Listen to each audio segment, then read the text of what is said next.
Hello everyone, welcome to a online solution. मैं हूं अशफाक। तो कैसे आप सभी, आज मैं आपको पढ़ाऊंगा त्रिभुज। और त्रिभुज का जो एक्सरसाइज आपका चल रहा है 6.3 चल रहा है। इसमें क्वेश्चन नंबर 6 और 7 पढ़ेंगे। 2 सवाल यहाँ पे पढ़ने वाले हैं, ठीक है। तो सवाल नंबर 6 और 7 में देखने से पहले आपको अगर थ्योरम वगैरह याद है, पढ़ चुके हैं तो बहुत अच्छी बात है, आप आराम से इसको बना पाएंगे। तो इसको समझना है तो पूरी वीडियो देखिए और बहुत अच्छे तरीके से मैं आपको अंडरस्टैंड करवाऊंगा, ठीक है। तो यहाँ पे सवाल क्या कहा जा रहा है कि आकृति जो दिया हुआ है यहाँ पे, ये आपका एनसीईआरटी का है, ठीक है। एनसीईआरटी मैथ का है। तो अगर एनसीईआरटी में देखेंगे 6.37 लिखा हुआ आकृति, इसमें ए बी ई देखो यहाँ से इसको हम ये लाइनिंग दे रहे हैं, ए इसे यहाँ से बी और ई, ये देख रहे हैं ए बी ई। सर्वांगसम है ए सी डी सर्वांगसम है। इसको मैं कलर चेंज करके लिख दो तो आपको समझ आ जाएगा अच्छा से। देखो ये जो आपस में क्या है, सर्वांगसम है ए सी डी। आ रहा समझ में, 2 त्रिभुज दिख रहा है आपको जी। तो सर्वांगसम है तो क्या दर्शाना है कि ए डी ई जो छोटा वाला त्रिभुज है ए डी ई, ये त्रिभुज ए डी ई और ए बी सी जो बड़ा वाला त्रिभुज है, ये आपस में समरूप है या नहीं है, ये आपको सिद्ध करना है, वो दर्शाना है। चलो इसको हल करते हैं। तो यहाँ पे तो अब 2 चीज़ समझ में आ गई आपको। पहले देखो दिया हुआ क्या है, ये लिख लेते हैं। दिया गया है कि ओके, क्या दिया गया है कि त्रिभुज ए बी ई सर्वांगसम है त्रिभुज ए सी डी का, ये तो दिया हुआ है, ठीक है। अब जब ये दिया हुआ है तो जब सर्वांगसम जब होता है जी, ए बी ई और ए सी डी, ये जब सर्वांगसम हो गया है, इसका मतलब है कि ए बी ई में सबसे बड़ा भुजा क्या है, ए बी है, और ए सी डी में सबसे बड़ा भुजा क्या है, ए सी है। तो जब सर्वांगसम होता है तो ये जो इन त्रिभुज का बड़ा भुजा, इसका यानी कि कर्ण, अगर ए बी ई में देखा जाए तो इसमें कर्ण क्या होता है, ए बी ई में देखा जाए कर्ण क्या होगा आपका, ए बी क्या हो जाएगा, कर्ण होगा। और ए सी डी में देखा जाए तो ए सी क्या हो जाएगा, कर्ण हो जाएगा। तो इस त्रिभुज का कर्ण यानी कि बड़ी भुजा और इस त्रिभुज की बड़ी भुजा आपस में क्या हो जाएगी, बराबर हो जाएगी जब सर्वांगसम होती है तो। और इसका आधार और इसका भी आधार बराबर होगा। अब देखो समझ में आ रहा है ना, ए बी ई त्रिभुज, ए बी ई में सबसे बड़ी भुजा क्या है, ए बी है, और ए सी डी में सबसे बड़ी भुजा क्या है, ए सी है। तो यहाँ पे लिखेंगे इसलिए ए बी बराबर ए सी, ए बी आपस में ए बी और ए सी आपस में क्या है, बराबर है। अच्छा इसको जब ऐसे लिख दिए हैं तो हम ऐसे कर सकते हैं, यहाँ पे जो ए सी है ए सी को नीचे ले चले आते हैं, ए बी बराबर ए सी यहाँ पे है, ये नीचे आ जाएगा ए सी। तो यहाँ पे क्या बचेगा, कुछ बचेगा, 1 तो बचेगा ना, 1 तो बचेगा। अगर हम बोलते हैं यहाँ पे साथ 0 बचेगा तो फिर इसको जब बनाएंगे तो देखो नीचे रफ में समझो कि ए बी बराबर ए सी है।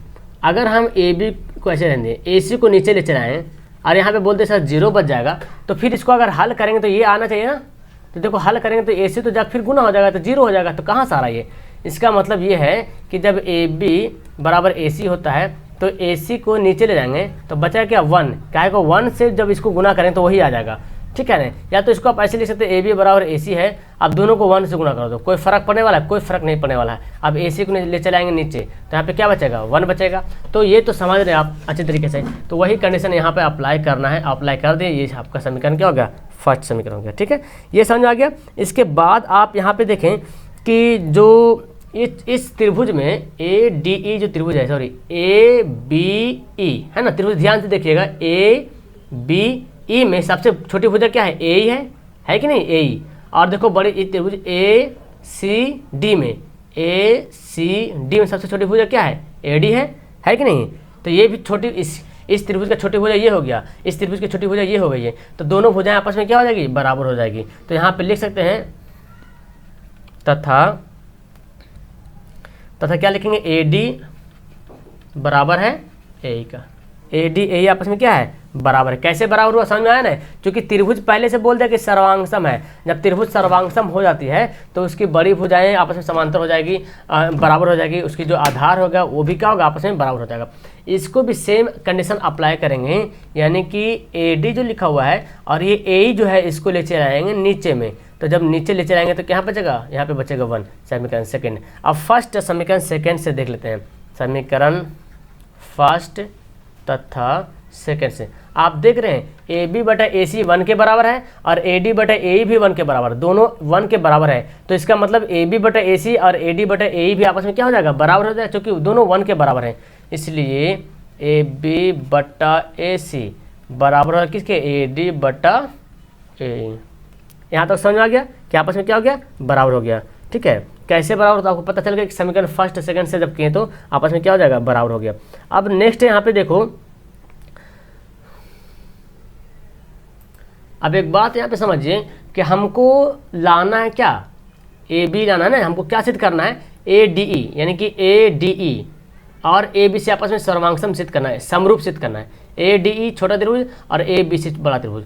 तो छोटा जब ये आपस में सर्वांगसम समरूप हो जाएगा, इसका मतलब ए डी जो डी बी के बराबर होगा, है ना, ए डी जो है डी बी के बराबर होगा और ए जो है ए सी के बराबर होगा। या तो ए बी जो है यहाँ से तक जो ए बी है वो ए डी बटा होगा, ए बी बटा ए डी होगा, या ए सी बटा ए भी हो सकता है। ठीक है, तो यहाँ पे देखो आपको क्या यहाँ पे देखने को मिल रहा है कि यहाँ पे ए बी बटा ए सी है और लाना हमको क्या, ए बी बटा ए डी लाना है ना। अगर सर्वांग त्रिभुज समरूप हो जाता है तो ए बी बटा ए डी लाना है, लेकिन है ए सी दिया हुआ है। तो अब इसको क्या करेंगे, इसको हम लोग क्या करेंगे, ये जो आपका ए डी जो दिख रहा है ना, ये इधर ले चलाएंगे और ए सी को उधर भेज देंगे, यानी कि ए बी बटा ए डी और ए सी ऊपर चल जाएगा तो ए सी बटा ए आपस में क्या हो गया, बराबर हो गया। जब ये आपस में बराबर हो गया तब देखो अब क्या करेंगे, त्रिभुज यहाँ पे देखना पड़ेगा, त्रिभुज कौन कौन त्रिभुज, छोटा त्रिभुज और बड़ा त्रिभुज। छोटा त्रिभुज क्या है, ए डी ई है छोटा त्रिभुज, अब बड़ा त्रिभुज क्या है, ए बी सी, है ना, छोटा त्रिभुज है और बड़ा त्रिभुज है। तो यहाँ पे लिखेंगे त्रिभुज ए डी ई तथा त्रिभुज ए बी सी में। ठीक है, इसमें आपको क्या देखने को मिल रहा है, जब त्रिभुज आपस में है तो इसमें हमको देखने को मिल रहा है कि ए बी बटा ए डी और बराबर ए सी बटा ए, है कि नहीं। अभी हम तुरंत यहाँ से लाए, ये कैसे लाए, ये आप मतलब सिद्ध कर चुके हैं, इसको हम सिद्ध किया गया है, क्या है, सिद्ध किया गया है। तो ए बी बटा ए डी और ए सी बटा ए जो आपस में सिद्ध कर दिया हम यहाँ पे, है ना, दोनों को जब बराबर किए तो सिद्ध हो गया। अब इसी को हम ये ए डी ई मतलब देखो छोटा त्रिभुज ए डी ई और ए बी सी में, इसमें ए बी आता है बटा ए डी और इसमें ए सी बटा ए। ठीक है, तो सर्वांगसम त्रिभुज हो समरूप हो जाएगा। और यहाँ पे देखो इसमें आपको देख रहा कि ए डी ई जो छोटा त्रिभुज है इसमें भी कोण ए आ रहा और ए बी सी में भी छोटा कोण आ रहा है ना, ए डी ई भी ए आ रहा कोण और ए बी सी में भी ए कोण आ रहा है, यानी कि दोनों में ए जो है कोण आ रहा। ठीक है, यानी कि उभयनिष्ठ है, दोनों में जो कोण ए है वो क्या है, कॉमन है, उभयनिष्ठ है। तो अब यहाँ पे लिख सकते हैं तथा कोण ए बराबर कोण ए, ऐसे भी लिख सकते हैं, या तो आप इसका नाम भी लिख सकते हैं, कोण ए बराबर कोण ए, या तो इसका नाम चाहो तो त्रिभुज का नाम भी इस तरह से लिख सकते हो कि कोण डी ए ई बराबर बी ए सी, ऐसे भी लिख देंगे। अच्छा, ये कैसे हो गया, कोण ए बराबर हो गया उभयनिष्ठ, उभयनिष्ठ बोले तो कॉमन, उभयनिष्ठ से। तो जब कॉमन है आपस में, जब बराबर है, जब दो अनुपातिक, आप जानते हैं ना कि त्रिभुज समरूप कब होता है, जब दो भुजाएं अनुपातिक हो गए तो यहीं पे समरूप हो जाएगा। ऑलरेडी यहाँ पे जब अनुपातिक हो गए त्रिभुज तो ऑलरेडी यहाँ पे समरूप हो जाएगा इतने में, लेकिन कौन कौन भी दिया हुआ तो कौन कौन भी बराबर हो गया तो क्या हो गया, समरूप हो गया। इसलिए त्रिभुज ए डी ई समरूप है त्रिभुज ए बी सी का। ठीक है, आ गया, प्रूव हो गया असल में। तो यहाँ पे आपको सिर्फ तर्क समझना है और कुछ नहीं, तर्क समझना है कि तर्क क्या तर्क लगाएं, क्या लॉजिक लगाएं आप अपने दिमाग से, ताकि सिद्ध हो जाए। ओके, तो मैं जहाँ तक समझता हूँ कि ये आपको अच्छे तरीके से समझ आ गया हो, इसमें कुछ नहीं करना है, बस इसको एक समीकरण फर्स्ट बनाना, समीकरण सेकंड बनाना, इसको हल करेंगे ये आ जाएगा। लेकिन हमको जब सिद्ध करना है तो ए बी बटा ए डी लाना पड़ेगा, आपको माइंड पहले से दौड़ाना पड़ेगा कि हमको सिद्ध क्या करना है, ए डी ई या छोटा त्रिभुज और बड़े त्रिभुज आपस में क्या है, समरूप है। तो समरूप होने का शर्त होता है ना ए बी बटा ए डी, या तो ए डी बटा डी बी भी होता है। तो आप यहाँ पे जब ए बी आ गया, जब यहाँ पे ए बी आ गया तो ए बी वाला सोचना है, ठीक है, ए बी बटा ए डी सोचना है। तो अब नीचे तो ए डी आना चाहिए, लेकिन नीचे ए सी आ रहा, तो हम ये दोनों को आगे पीछे कर ट्रांसफर कर देंगे, ए डी को इधर लाएंगे, ए सी को इधर ले चले जाएंगे।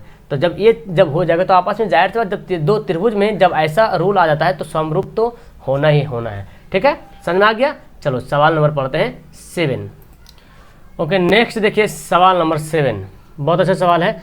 आकृति में ए बी सी दिया हुआ है, ए बी सी के शीर्ष लंब ए डी क्या है, शीर्ष लंब है, और ए डी और CE पर जो है P बिंदु, 1 मिनट, ठीक है, यहाँ पर नाम गलती थोड़ा है। ओके, तो कुछ इस तरह से नाम है, AB यहाँ पे नीचे AB लिखा हुआ है, इधर AB और ऊपर C। अब सवाल में क्या बोलता है कि ABC त्रिभुज है, उसका शीर्ष लंब AD और CE पर, यानी कि AD और CE, ये CE, इस पर बिंदु P जो है प्रतिच्छेद करती है। P का क्या करती है? प्रतिच्छेद करती है। और यहाँ पे ध्यान दीजिए कि शीर्ष लंब, क्या बोलता है? शीर्ष लंब। शीर्ष लंब के मतलब हुआ ये जो है ना, यहाँ पे ये कितना डिग्री बनाना, 90 डिग्री बनाना, और ये एक शीर्ष लंब आपके यहाँ पे है ना। यानी कि जो आपका त्रिभुज आपको जो दिख रहा है, ये CB पर जो है एक जो लंब डाला गया है, AD जो है, AD और CE परस्पर बिंदु P पर प्रतिच्छेद करते हैं, मतलब एक जगह काटती है। तो शीर्ष लंब है ना, ये पहले बोलते शीर्ष लंब है, तो शीर्ष लंब का मतलब क्या होता है? 90 डिग्री समकोण जो बनाती है। ओके, इतना समझ गए। अब इतना समझने के बाद जो जो सवाल देखिए यहाँ पे दे रहा है, उसको तो बनाना है, सब आपको सिद्ध करना है, ये बताना है, ये बताना है, चारों आपको बताना पड़ेगा। तो बहुत तेजी से है, देखिए अच्छे तरीके से। पहले तो इसको हल करेंगे, यहाँ पे लिखते हैं हल। पहले जो जो दिया उसको पहले लिख लेंगे, ठीक है। त्रिभुज ABC के शीर्ष लंब AD तथा CE, 1 मिनट, AD तथा CE, AD तथा CE परस्पर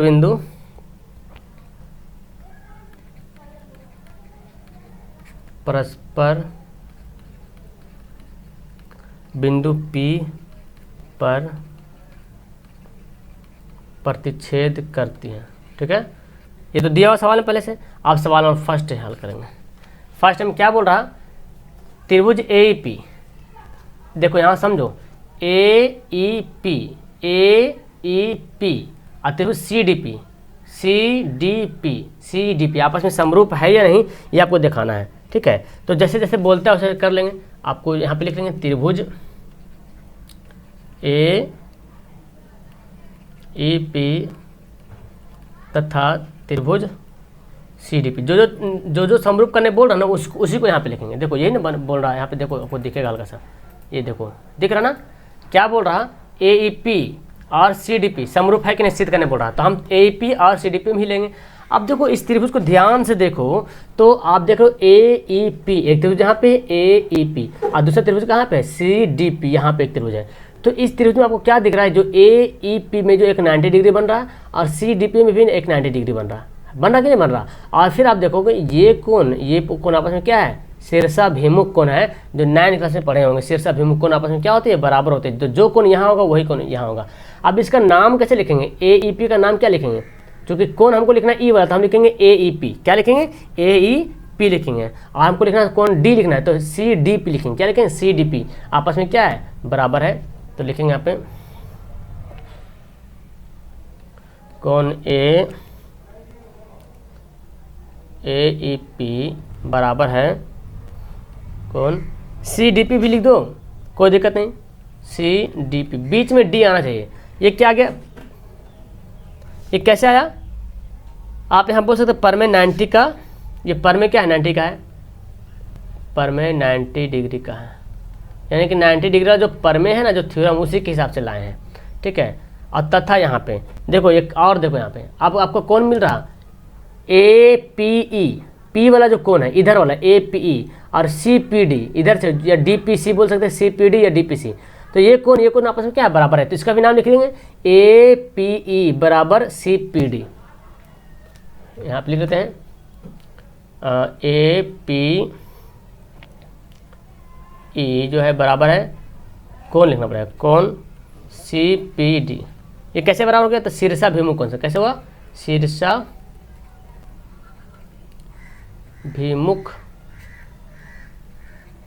कोण से, ठीक है। शीर्षाभिमुख कोण से आपस में क्या हो गया? बराबर हो गया। अब दो कोण बराबर हो गया, तो कोण समरूपता से लिखेंगे, इसलिए कोण समरूपता से, कोण समरूपता से क्या हो गया? त्रिभुज AEP सर्वांग त्रिभुज, AEP समरूप त्रिभुज क्या है आपका? CDP हो गया। एक आपका प्रूव हो गया, समझे? एक आपका प्रूव हो गया, अभी 3 बाकी हैं। अब यहाँ पे सेकेंड में देखिए क्या बोलता है कि त्रिभुज A B C A B D, देखो यहाँ ध्यान से देखना पड़ेगा, ए बी डी है ना, यहाँ जो त्रिभुज ए बी डी और त्रिभुज सी बी ई, पहले से देख लो इसमें क्या क्या कॉमन मिल रहा है। कॉमन इसमें जब कॉमन आपको निकालने के लिए आ जाएगा समझ लो कि सिद्ध हो गया। कॉमन ही निकालना बहुत जरूरी है। देखो ए बी डी में एक 90 डिग्री दिख रहा है यहाँ पे, ये जो कोण ई है ये क्या है 90 डिग्री है कि नहीं, ए बी ई में एक 90 डिग्री यहाँ पे है। उसी तरह से सी बी ई में भी 90 डिग्री क्या है, डी है। यानी कि इस त्रिभुज में एक 90 डिग्री बना हुआ, इस त्रिभुज में भी एक 90 डिग्री बना हुआ, आपस में तो ये दोनों तो बराबर हो जाएगा। फिर देखो ए बी डी में बी आ रहा और सी बी डी में भी बी आ रहा, यानी कि दोनों में बी आ रहा है, यानी कि दोनों में बी क्या है, उभयनिष्ठ है। तो अब यहाँ पे हमको लिखना पड़ेगा त्रिभुज ए, ऐसे लिखते डायरेक्ट है ना, ए ई डी, पहले यहाँ पे लिखते त्रिभुज ए बी डी तथा सी बी ई में, सेकेंड में त्रिभुज ए बी डी तथा त्रिभुज सी बी ई में, तो सी बी ई में इसमें क्या मिल रहा है कि कोण ई जो है कोण डी के बराबर है। कैसे बराबर है, तो परमे 90 डिग्री से, यानी कि 90 डिग्री का जो परमे है ना उसी का 90 डिग्री का है, या 90 डिग्री से हो गया। अब यहाँ पे देखो ये तो हो गया कोण। अब यहाँ पे इस त्रिभुज में बी भी आ रहा, ए बी डी में बी आ रहा और सी बी ई में भी बी आ रहा, यानी कि दोनों में बी आ रहा। तो अब लिख सकते हैं यहाँ पे कि कोण बी जो है, कोण बी आपस में क्या है, बराबर है। कैसे हो गया बराबर, उभयनिष्ठ है ना, यानी कि कॉमन है, उभयनिष्ठ है।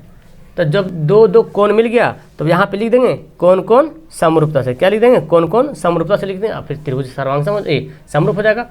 इसलिए कोण कोण समरूपता से त्रिभुज ए बी डी समरूप है त्रिभुज सी बी ई का। हो गया प्रूव्ड। तो कितना आसानी से इसको प्रूव कर लें, कोई दिक्कत रहा है इसमें, कोई दिक्कत नहीं रहा। तो आपका 2 सिद्ध हो गया ना। अब तीसरा देखते हैं क्या बोलता है तीसरा में। तो इसमें ज़्यादा टेंशन वाली बात नहीं है, बहुत आसान से बन जाएगा। थोड़ा सा प्रॉब्लम तो होगा शुरू लेकिन इसको प्रैक्टिस करेंगे तो फिर बन जाएगा। ये 1 और 2 बना लिए। अब तीसरा देखो क्या बोलते हैं, ए ई पी यहीं तक है, ए ई पी, ठीक है, ए ई पी और फिर ए डी बी।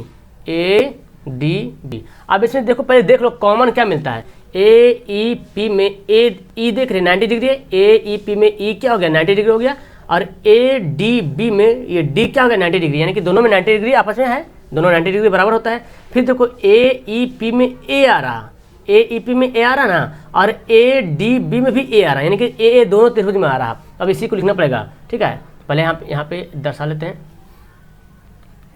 तीसरा नंबर पे क्या है कि त्रिभुज ए ई पी तथा त्रिभुज ए डी बी में, ये तो निकालना है ना, इन्हीं दोनों को करना है समरूप। देखो ए डी बी दिया हो ना, A D B A P तथा ए डी बी में, तो आपको क्या इसमें देखने को मिल गया, इसमें तो देखने को मिल गया कि कोण ई जो है कोण डी के क्या है बराबर है। कैसे बराबर हो गया, तो परमे 90 का है, ठीक है, परमे 90 डिग्री का है, 90 डिग्री का परमे तो ही तो आपस में बराबर होता है। फिर देखो आप क्या देख रहे हैं, कोण ए इसमें भी मिल रहा, कोण ए दोनों में क्या कोण मिल रहा कि नहीं, देखो मैं अभी बताया ना कोण ए दोनों मिल रहा, ए ई पी में भी ए आ रहा और ए बी डी या ए डी बी में भी ए आ रहा, तो दोनों में कोण ए आ रहा। तो यहाँ पे लिख दें कोण कोण ए। कैसे हो गया ये दोनों हुआ तो उभयनिष्ठ। क्या हो गया ये उभयनिष्ठ। कुछ नहीं है, बस आपको प्रैक्टिस करने नहीं है, करने की जीत है, प्रैक्टिस करेंगे बेहतर हो जाएगा। दोनों कोण बराबर हो गया, तो इसलिए कोण कोण समरूपता से, कोण कोण समरूपता से क्या हो गया, त्रिभुज ए ई पी समरूप है त्रिभुज ए डी बी का। हो गया प्रूफ। कौन कौन समरूपता से ये दोनों आपस में क्या हो गया, समरूप हो गया। प्रूव्ड हो गया कि नहीं हो गया, कितना हल्का, कुछ दिक्कत रहा। अब आओ चौथा सवाल देखते हैं।